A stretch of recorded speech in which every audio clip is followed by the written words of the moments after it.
Just a quick review of the weekend.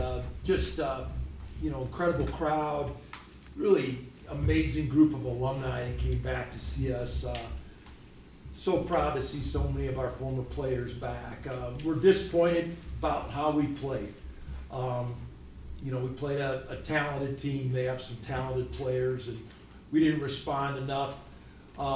It was a tough week with Torrey. We didn't know if Torrey was going to have a chance to play, and just kind of made it tricky to plan and prepare and game plan, knowing if he was going to be in there or not. We didn't match up at certain positions very well.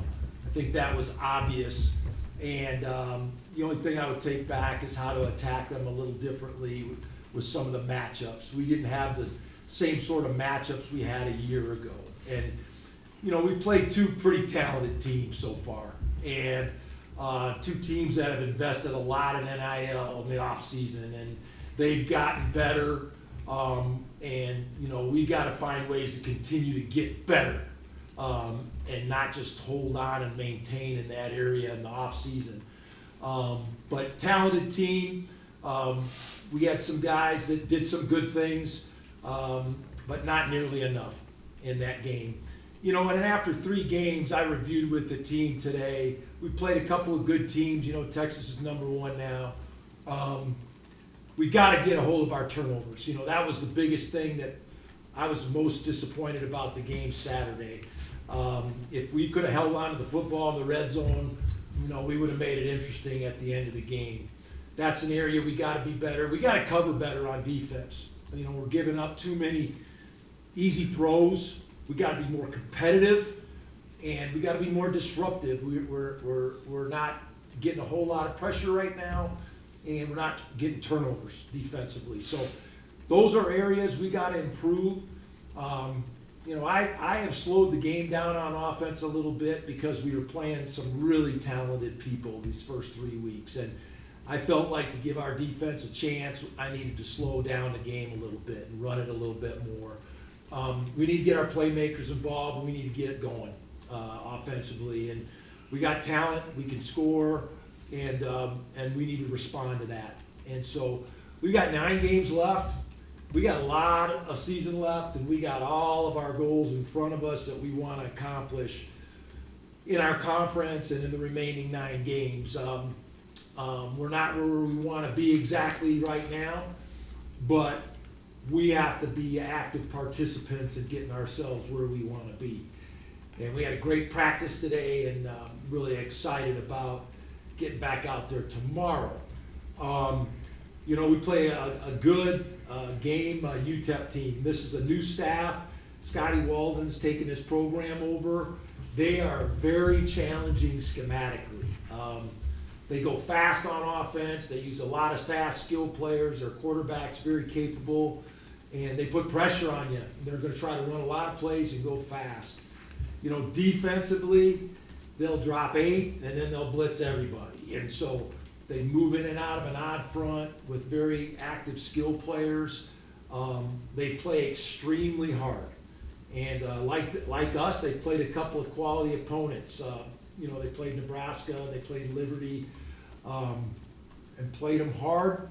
And so we know that they're a new staff of good players coming in here trying to make a name for themselves and want to win. And we've got to be prepared for that. So we're excited about what we got in front of us. We got good players, and they're made of the right stuff. And we're excited to go back to work and get another home game at Kansas. Just trying to read your comments. Are you saying that you think you're going to take a more aggressive approach from here on out with how you attack teams offensively? No, I'm telling you that I think we had hard matchups. Okay. And I don't think we matched up very well. And I was trying to minimize that. And that's what head coaches do. You got to look at what your matchups are and try to do the best you can.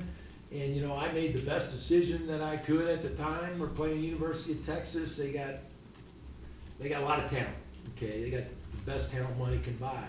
And so trying to match up against that, I just didn't feel like we could give them too many at bats, with their skill players.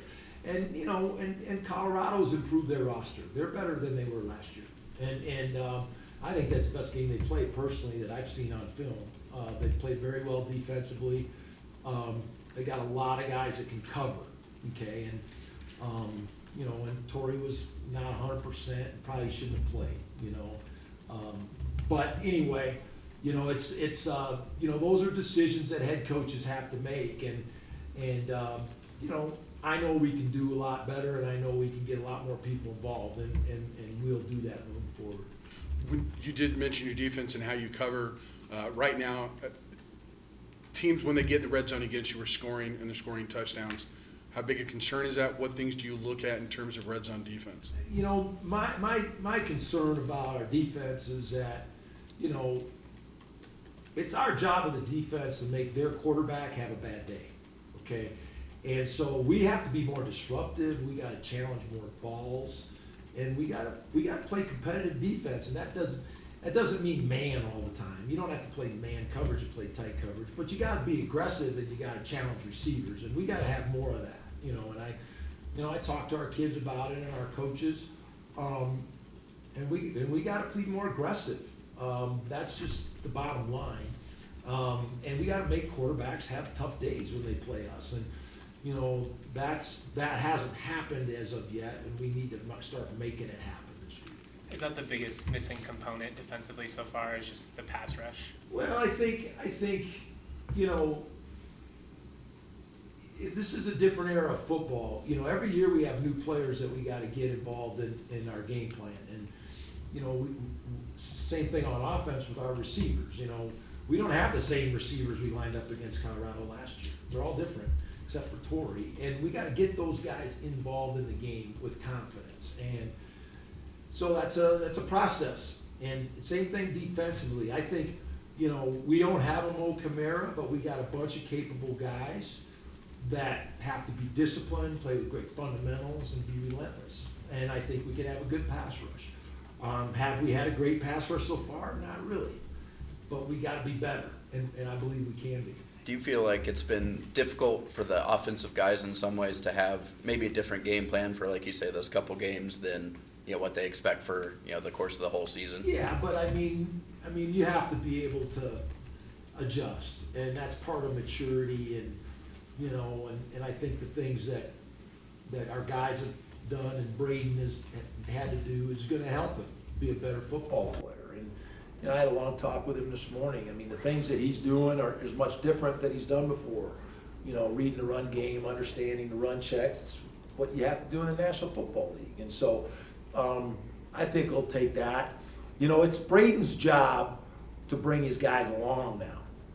I mean, you know, and I told him a story about Brady when he went to Tampa. I mean, you know, in September, they weren't the best team in the league. But they got better. He got his guys better. He had got rapport with them. And as they were a different team in October than they were September. And November, they were even better. And that's what we have to do. We have to get our guys going. We got to get them involved in the game plan, build their confidence, and start getting in a groove. You mentioned Braden having to bring his guys along. How did you see him respond today at practice from this weekend? Did you see He was any more great intensity? today. Our guys were good. You know, we play a competitive sport, you know, and sometimes, you know, it's like bullfighting, you know. Sometimes the bull wins, sometimes you win, you know, sometimes you get the horns. But you got to come back, you know. You got to bounce back. And, you know, we had our 24 hours to feel sorry for ourselves. But we got to go now. I mean, and we can't wait around. And as coaches, we had a good day. We were very energetic, getting our guys going. But we've got a lot of our goals in front of us, and we got a lot to play for. And we're excited about the opportunity. And you know, obviously it starts this week.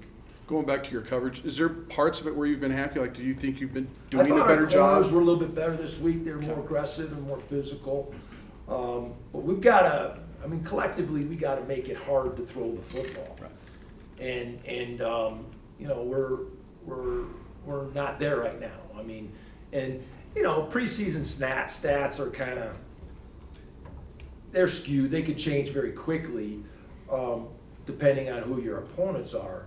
But we got to be much better. We got to be much better in making it difficult for guys to throw on us. How much is it on the pass rush helping your defensive backs so that they could maybe be more It aggressive? all works together. Yeah. It's just like on offense, your protection and your route running, it all works together. But between the two, we gotta start putting the screws to people and being more disruptive. Jay, to your question about game plans or comment on game plans, this is not a gotcha query, but when people ask you, what is your identity offensively? What do you tell them? I tell them that our identity is to score. I mean, that's what our identity is. And, we gotta have different ways to be able to attack people. And we've always been our best when we can be explosive in the run and the pass. And so, I get it. When you don't play good and you don't win, people are critical. That's just what we do. But, I was looking at this team in the long run. I was looking at this team, my charge is to get this team to be a national program. Okay, and to do that, we got to play defense and we got to run the football. We can't just throw it all the time. So I understand that. I know what the top 20 teams do in this country. They play defense and they run the ball. And so we got to have some of that. And it's going to help us down the line. I knew we played Texas all off season. I knew we played Colorado all off season. But quite frankly, I'm getting our team ready to play in our conference and to win in our conference consistently. And we need to do those things to do that. Coach Avery had another big play in this game. What can you say just about him taking advantage of the opportunities that he's getting? He's a tough guy, and I trust Avery and his physicality. It kind of showed in the last play of the game the week before when he scored, and then he went in there in the short yardage and the Wildcat and really ran hard. And that was, and we were still in the game there. If we don't fumble going in and we score at the end, it'll be interesting, and we got to do better than that, and I didn't get on my soapbox with everything that I was disappointed, but we made some really foolish penalties that can't be made, and it's not acceptable. I told the guys today, I said I'm not a biology teacher, okay? If you don't know the difference between somebody's front and back when you hit them, then I can't help you. This is college football. We can't do that. It's not acceptable. And the hit on the quarterback was unacceptable. And the way we have to play. I mean, you could play 15 really hard plays, and you can make one stupid mistake like that, and it negates all the good work that you did. So we have to be better. And there's no question, and those types of mistakes are unacceptable. But I do think we understand the trajectory that we're on and what we need to do, and we're going to work on it. I mean, it's Tell the Truth Monday, and we told it today, and so our guys know what they need to do, and we got the right kind of guys now. It's early in the week, but do you have any idea on Torrey if he might be available? I'd be surprised if Torrey plays this week. Does I a really bye be would. next? Yeah, and the bye will Factor, help. I guess. Yeah, and I don't believe Torrey will play, and probably shouldn't have played last week. I've been around the kid a long time, and he's made of the right stuff, and I knew if he could play, he would, and I probably should have held him. I just didn't. It wasn't his night to play with what injuries he was dealing with. Speaking of your pass rush, do you get Newer back, or do you almost take the same Yeah, approach we with won't him? get Newer back this week, but him and DeAndre Gill, I was talking to him before practice, they're getting better. They both got some nagging foot injuries, and there's ligaments involved and all that. It just doesn't heal quickly when you got big men that are that strong and explosive, putting all that pressure on the balls of their feet. So, but I do believe we'll get Newer back. We'll get DeAndre Gill back. Alex Foster's got a shoulder, and he won't be available this week. And so, our young guards, Tanner Morley and Ator, they'll get an opportunity to play some. And, but, I'm encouraged. We got a lot of guys that are emerging players that can add to some of our experienced guys that can make a big contribution. Patty's improved a lot as a punter, which is what you always hope for because that's his position. But does he almost serve a bigger role on this team as team psychologist, captain, Yeah. that guy that really picks people up at the right time? Patty is an amazing leader. I've never had a punter that was a captain, and he's been voted twice, and that just shows the impact he has. But he's active in everything, not just punting the ball. I mean, he's talking to everybody about special teams, about how their actions can affect their punter, blocking schemes, tendencies, all of that. And so, couldn't be prouder of Patty. There's nobody more invested in him and our team. And I'm just really fortunate to have a guy like that. And quite frankly, he probably played the best out of all our guys Saturday. I mean, he punted the ball extremely well. We covered punts. Our net punt was really good in the game. And so he's off to a good start. Is he unique? Because if you watch him during the game, and I know you can't, but like somebody has a bad play, he's there to talk to him. A lot of punters just go, they punt, they sit on the bench, and they watch the game and then go in when they have to. Patty's very active on your sidelines. He's a team player, and he's very invested in everything we're doing. And there's not a thing that he wouldn't do for his teammates. And I think the guys know that. I think that's why he's been voted captain. Jay, what's done is done, and we're on to Cincinnati, as Bill Belichick said. Is that right? I think we're on to Cincinnati. But is there a fine line with some of the videos and comments about Braden's, frankly, out of context comments that were aired last week, and some of the stuff in game? Is there a fine line between confidence and egging on folks, I guess, or the word that is? Well, How would I put that? I mean, you don't want to get me on a soapbox about all that. We hadn't talked about that team for months, okay? And so all that stuff that was brought up was a long time ago. And so I don't really have any issue with Braden or any of our guys. Our guys are focused on, what can we improve to get better? And, that's about all I got to say about that. What are you seeing out of some of these redshirt freshmen and sophomore receivers? Second straight week, I think you've had a second-year player lead the team in receiving. Yeah, I mean, I'm really proud of Jamari Person, Caleb Goody, and Armani Winfield. He's still a relatively young player. He's very talented, but it's important. It's an important week for those guys. Those guys can really show tremendous improvement in the next few weeks, and it's an important game from this week because Torrey's probably not going to play. So they're going to carry the load in the passing game. We got to get those numbers up, and so it's important. They practice really well, and they've had a great example in Torrey. Torrey's one of those guys. He just doesn't take reps off in practice, and the other players see that, and because of that, he's in great shape for games, and so those young guys are taking that to note, and they're going to get a lot of opportunities this week, and I'm anxious to see them. Caleb Goody's a talented guy. Jamari Pearson's a talented guy. Dylan Goffney, Donovan Ollie, is coming off an ankle injury, but he's going to get a lot of opportunities this week. So, we got a lot of young emerging guys that are going to get their chance.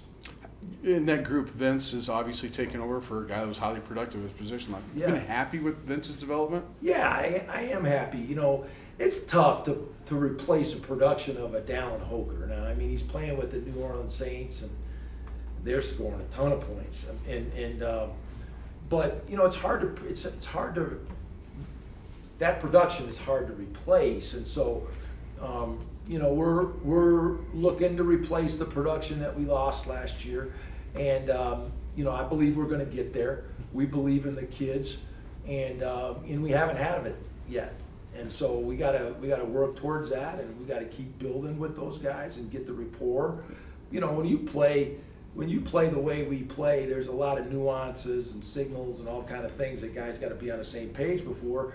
And quite frankly, you don't go through a lot of that in practice. It's a lot of game situations where the quarterback and those receivers get that rapport. So, you know, we got to keep building that and making it better. I know you've talked about some young players that you're waiting for them to kind of really fully fill a role that you've been put in. But in the case of Boom Jock, has he already done that early in the season? Yeah, Boom is playing well, and you know he still makes some mistakes, but he plays hard. I mean, he's a quality player, and he's a little bit more mature than most guys that haven't played as much. But I'm pleased with Boom, and him and Chase, you know, got to continue to take this defense to the next level, and you know, and I'm anxious to see it. You know, it's these are things that we talked today. We have to build confidence through practice, by practicing well, and you know, it just doesn't happen. But it happens when you practice well and you execute the things we try to do in games in practice, and that confidence will transform to the game. You've coached and played in so many big games and big rivalry moments. Fans underline some things more than others in moments in this. But does that, when you get a disappointing outcome like last Saturday, does that raise, I'm going to say, pressure from outside sources or whatever on you, or do you feel that? How do you cope with turning that disappointment into something positive? I have felt pressure since the day I started being a coach. I mean, that's just part of it. I mean, but to answer your question, you're disappointed, you know. And I talked to, I mean, you know who Tom Moore is. I mean, Tom Moore was one of the great NFL coaches of all time. And he used to tell the guys all the time, and I told the players this last week, you know, when you go play a big game or any game, all you can do is practice and prepare as hard as you can, and then play as hard as you can on game day. And after the game, it's over. And I don't have any regrets. I mean, I prepared as hard as I could for that game. And it's over with now. I can't do anything about it. And so our players got to understand that as well. But the big thing I pointed out to them Saturday in the locker room is they got to look in the mirror and make sure they prepared with everything they had. And I think we had some guys that did, but I think we had some guys that need to do better, to be honest with you. And, you know, that's why they call us coach. So. Thank you, guys. Thanks. Thanks, Jeff.